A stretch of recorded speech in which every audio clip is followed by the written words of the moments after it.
अमरावती जिल्ह्यातील दर्यापूर तालुक्यात गेल्या 5 दिवसांपासून पावसानं दांडी मारल्यानं शेतकऱ्यांसमोर दुबार पेरणीचं मोठं संकट निर्माण झालंय। तालुक्यातील थिलोरी परिसरातील अनेक शेतकऱ्यांनी सुमारे 10 ते 12 दिवसांपूर्वी कपाशीची पेरणी केली होती।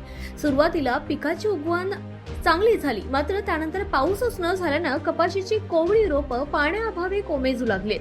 आजही परिसरात ढगाळ वातावरणाऐवजी कडक उन्हाचा तडाखा कायम असल्यानं शेतकऱ्यांची चिंता अधिक वाढली।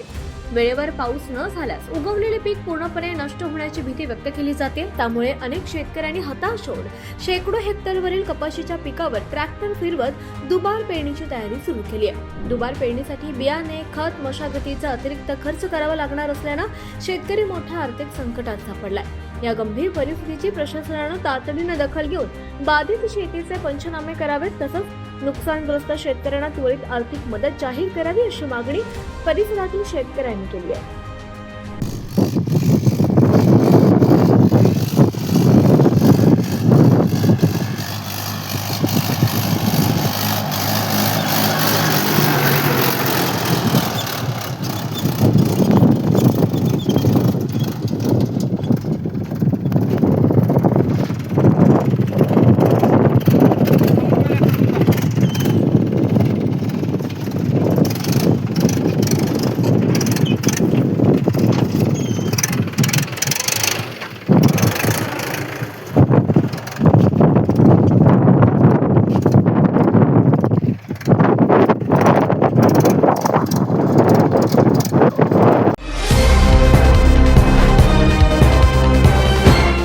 पाहत रहा फक्त जनविकास न्यूज, सत्य, संघर्ष आणि जनतेचा विश्वास।